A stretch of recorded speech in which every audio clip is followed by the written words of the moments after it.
नमस्कार दोस्तों, मैं विकास भारद्वाज एक बार फिर आप सभी का मेरे इस वीडियो में स्वागत करता हूं। आज के इस वीडियो में हम लोग सीआरपीसी के अगले अध्याय को देखेंगे। सीआरपीसी का लेक्चर पेंडिंग था, उसे पूरा करने की कोशिश की जा रही है। तो उसी के संबंध में आज एक महत्वपूर्ण अध्याय लेकर आया हूँ, वो है अध्याय 33। उससे पहले मैं आपको बता दूं कि अगर आपने सीआरपीसी के और वीडियोस नहीं देखे हैं तो आप प्लेलिस्ट में नीचे डिस्क्रिप्शन में दिया हुआ है, वहां विजिट करें, आपको सारे वीडियोस मिलेंगे। इस अध्याय को पढ़ाने का मकसद ये है कि आप लोगों का एग्जाम अभी नजदीक है और यहाँ से इन 3 धाराओं में से एक धाराएं आपके एग्जाम में जरूर आएगी। एक धारा श्योर है आपके एग्जाम में आएगी, इसी कारण से इसे लाया है। सिर्फ आप इसे ही, इस हेडिंग को ही याद कर लें तो आपको आपके एग्जाम का उत्तर मिल जाएगा। जैसे पूछा जाएगा कि जमानती अपराध में जमानत के बारे में किस धारा में वर्णित है, तो वो 436 में। या पूछा जाएगा और जमानती अपराध में जमानत के बारे में उपबंध सीआरपीसी के किस धारा में है, तो 437 में। और एंटीसिपेटरी बेल जिसे कि अग्रिम जमानत कहते हैं, वो किस में है, वो आपको 438 धारा में है।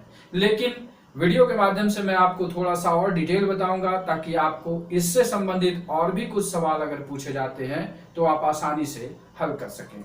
तो जो ये मेरा अध्याय 33 है सीआरपीसी का, ये शुरू होता है 436 से और खत्म होता है 450 पर जाके।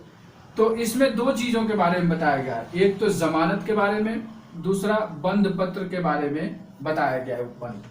तो आज जो हम ये 3 ही धाराएं इसमें पढ़ेंगे और ये तीनों ही इंपॉर्टेंट हैं। ये तीनों की तीनों धाराएं किससे संबंधित हैं? जमानत से संबंधित हैं। तो अब ये जमानत जो है, अगर कोई व्यक्ति अपराध करता है और वो अभियुक्त बन जाता है तो फिर भी ये जमानत का प्रावधान क्यों रखा गया? तो जमानत का प्रावधान इसलिए रखा गया, 2 कारण इसके मेनली कहे। हमारा कानून ये कहता है कि 99 दोषी छूट जाए पर एक निर्दोष को सजा नहीं मिलनी चाहिए। इसी कॉन्सेप्ट को लागू किया जाता है। तो जमानत में क्या है कि ये कहा जाता है कि किसी ने आपके ऊपर गलत आरोप लगा दिया है तो इसका मतलब ये नहीं कि आप उस गलत आरोप का भी सजा पाए।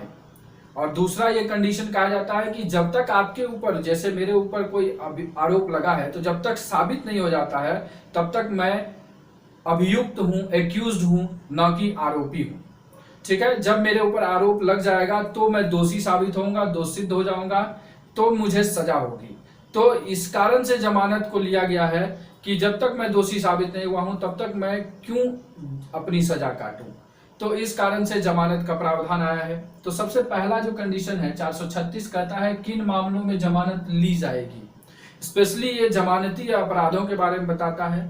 यह धारा कहता है कि अगर कोई पुलिस अधिकारी किसी व्यक्ति को अजमानतीय अपराध के से भिन्न, अजमानतीय अपराध से भिन्न, देखिएगा कानून हमेशा उल्टा बताता है, अजमानतीय अपराध से भिन्न किसी अपराध में गिरफ्तार करता है तो वह जमानत लेने का अधिकारी है। मतलब उस व्यक्ति को जमानत, उसका हक है, उसे जमानत मिल जाएगी। ये मोटा मोटी 436 जो है वो धारा बताता है। अब इसमें क्या है, 436 धारा में ये कहता है कि अगर कोई व्यक्ति जमानत नहीं दे पाता है तो क्या होगा।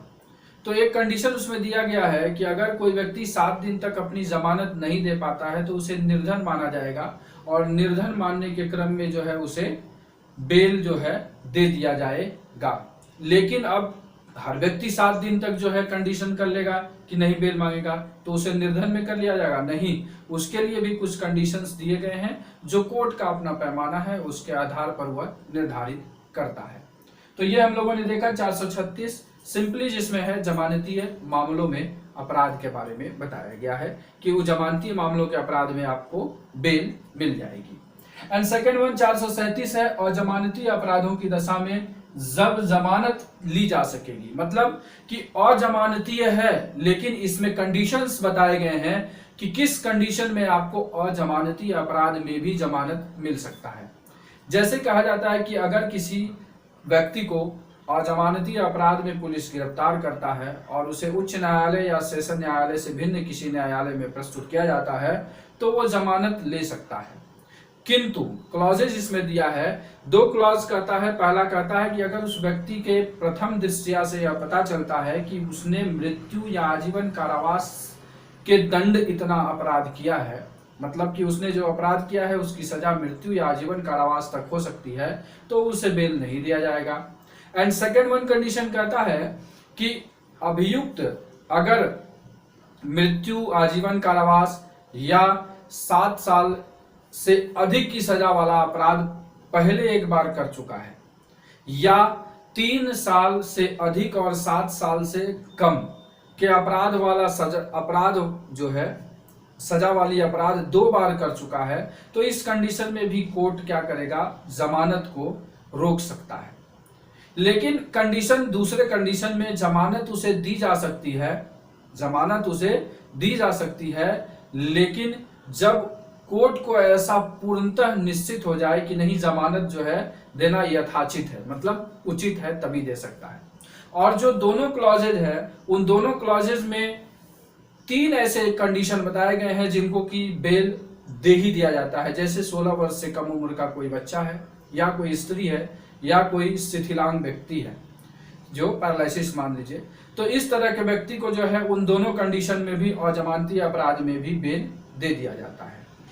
फिर जो इसमें कंडीशन है 437 में कुल 7 कंडीशन दिए गए हैं। 7 कंडीशंस में से पहला कंडीशन आपको मैंने एक्सप्लेन किया। दूसरे कंडीशन में यह कहता है कि अगर अजमानती अपराध में कोर्ट को ऐसा लगता है कि उसने, अभियुक्त ने जो अपराध किया है उसकी सजा मृत्यु या आजीवन कारावास तक हो सकती है, तो भी वो कारणों को यथाचित लिख के, मतलब कि वह जमानत तो दे देगा, लेकिन इसी धारा के 437 के क्लॉज 4 के तहत वह अपने कंडीशंस को लिखेगा कि किस कंडीशन के कारण जो है ऐसा प्रतीत होने पर भी आपने बेल दे दिया।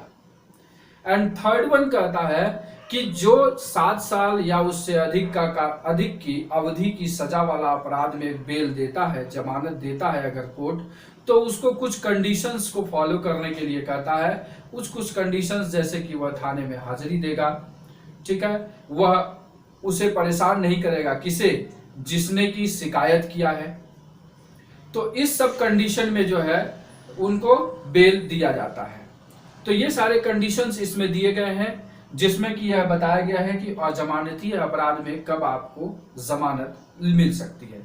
एंड थर्ड वन जो लास्ट आज के वीडियो का सेक्शन है वो है सेक्शन 438, गिरफ्तारी की आशंका करने वाले व्यक्ति की जमानत मंजूर करने के लिए निर्देश।